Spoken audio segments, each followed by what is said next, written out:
Hello everyone, my name is Taylor. Welcome back to my channel. Today I thought I would share with you the books that I hauled in April. I got 7 books in April, which was a lot more than I anticipated. But I think 2 of them one of them I've read, one of them I'm currently reading, and the rest of them I'm just really excited for. So I thought I would share those with you. And I've got my tea. So I think we're ready to start. We'll jump right on in. The first book I'm going to show you is a Liane Moriarty book. Some of you may know Liane Moriarty as the writer and creator of Big Little Lies. I've not read the book and I've not watched the TV show, but I did pick up 9 Perfect Strangers by Liane Moriarty. This is interesting. I don't know if it's a thriller. I don't believe so, but it's got that kind of Agatha Christie and Then There Were None vibe to it. It's about 9 strangers who go on a retreat, I believe, yeah, in the middle of nowhere for 10 days. And it says, 1 luxury retreat in the middle of nowhere, 10 days in which no one can leave, 9 strangers seeking perfection, and each discovering the perfect lie. So I was in need of something that was a little bit lighter, but was still getting good reviews, and Liane Moriarty has pretty good reviews here on BookTube. Like I said, Big Little Lies is her thing. I haven't read it, and it wasn't available to buy in the edition that I wanted when I did this book order. So I picked up 9 Perfect Strangers. I am looking forward to that. If you have any recommendation of Liane Moriarty's books, please do let me know, because I am interested, and I'm hoping to pick this up pretty soon. And then this book purchase was completely inspired by Emma, who is drinking by my shelf. I will link her channel down below. She's been doing these amazing 24-hour reading vlogs that I've just been binge watching, and she does a few of them with her sister. I believe it's her sister. And one of the ones that she and her sister did were the Louise Renison series. I don't know if this is, I think it's just the title of the first book, I believe, is just the title of the series. Or it might just be the Georgia Nicholson series, but either way, the first book is Angus, Thongs, and Full Frontal Snogging by Louise Renison. This is about a 10-book long series, and it's aimed at kind of young teenage girls. Yeah, I really wanted something easy, something light, kind of ridiculous, and this ticks all the boxes. Another person who actually did a 24-hour reading vlog with these books is Jen Campbell. So I will link both of their videos down below, because I think they're both really good. I know that there are some people who have reread these say that there are some problematic aspects to them, and I will keep that in mind, but I think with kind of young adult, kids lit, and that kind of in between 9 to 12 area, you have to take things in their context and learn from some of the problematic stuff. So anyway, I'm hoping to get through this one pretty soon and pretty quickly, and then if I like it, I will purchase some other ones in the series. The book I'm currently reading, and I'm not very far in, but I am really, really loving, is Square Haunting by Francesca Wade, 5 Women, Freedom, and London Between the Wars. So this is about, I'm gonna see if I can get them all.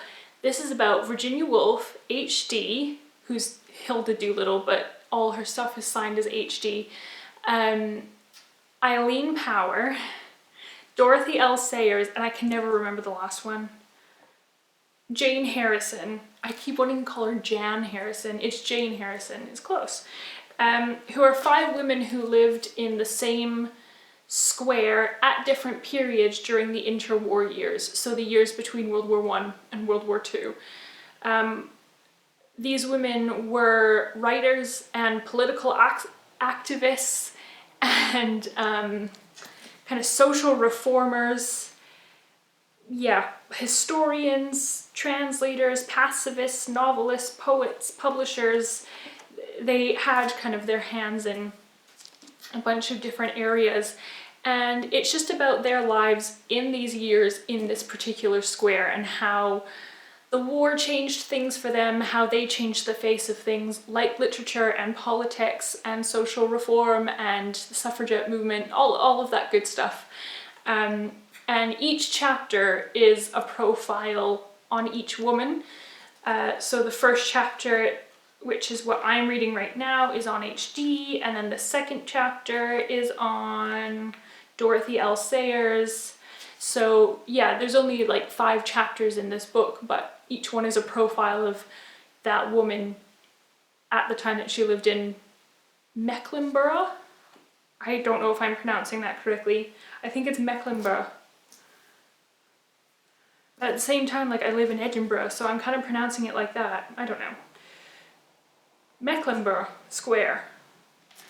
I don't know, if anybody lives in London, you can correct me.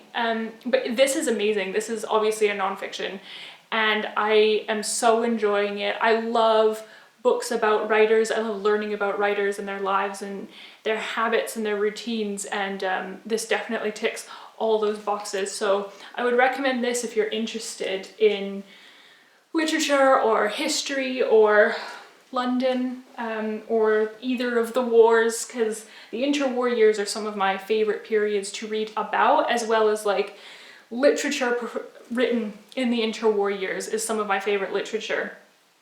So if you're interested in any of that, I would recommend it.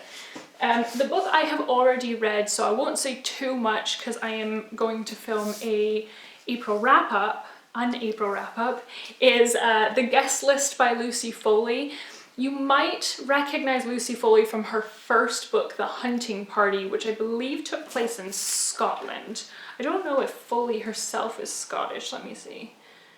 Oh, wait. She's from Ireland, which is fitting because this book takes place in Ireland.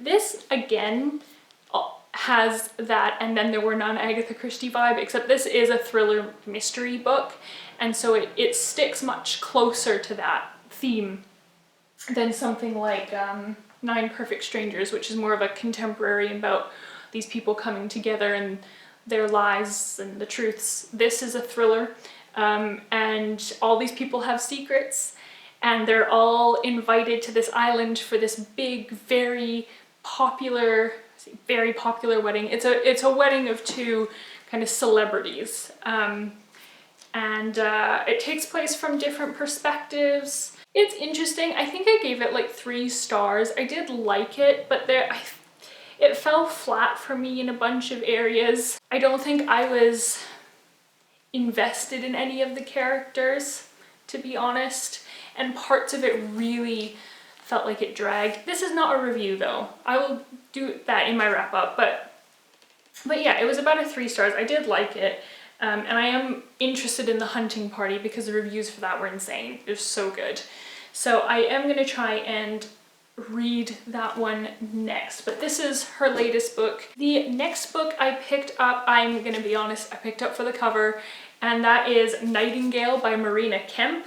This takes place in the south of France, yes, and follows Marguerite, who is a live-in nurse. I'm going to read the synopsis because I did mainly buy this for the cover and I don't know lots about it, but it says Marguerite de Mer is 24 when she leaves Paris for the sleepy southern village of Saint-Sulpice to take up a job as a live-in nurse. Her charge is Jérôme Lambier, once one of the most powerful and manipulative men in the village, now dying alone in his secluded house.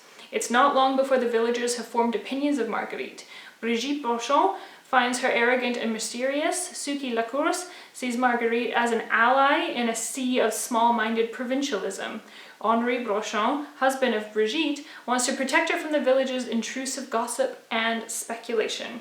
But Henri has a secret of his own that would intrigue and disturb his neighbors just as much as the truth about Marguerite would, if only they knew.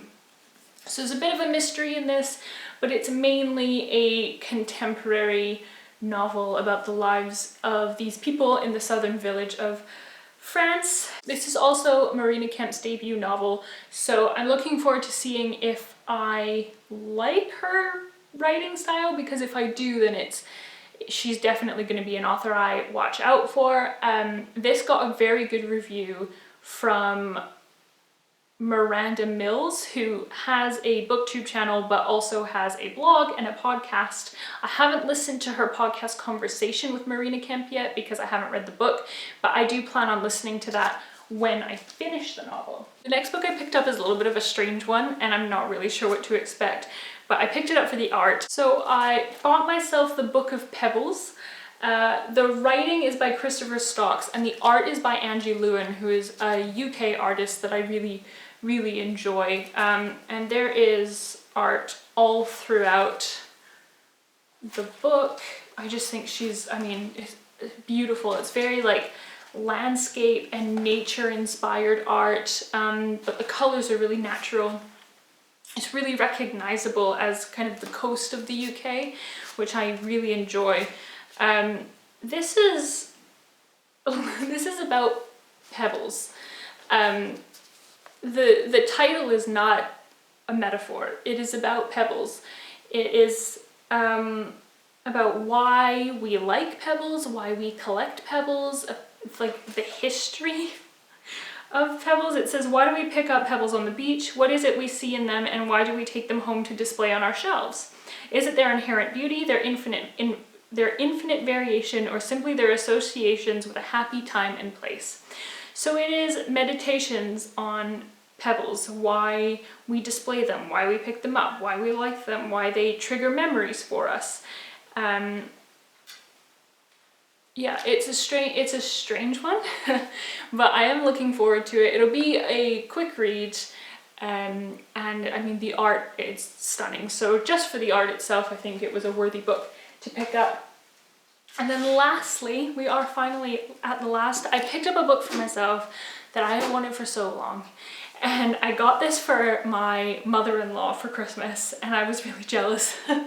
So I finally picked up myself a copy, and I picked up Emily Dickinson's Gardening Life. This is so beautiful. It has pictures of her home and the flowers that were in her garden, and I think it goes by season as well. So yeah, there's like late summer, early autumn. It goes through the seasons, and you know what she kept in her garden and what she did with it. It's really nice. It's really nice. I really wanted this, so I'm super happy to have this. I really like Emily Dickinson's poetry. I studied a little bit of her in university, and as I mentioned before, I'm really interested in the lives of literary figures and writers. So this is definitely something I'm interested in. Not to mention, I love to garden. I don't have a garden, but I do love to garden, and I usually spend time gardening in my mother-in-law's garden, but obviously right now I'm not able to do that. So this will be a little like living vicariously through Emily Dickinson and through my books, where I can dream of one day having a garden of my own.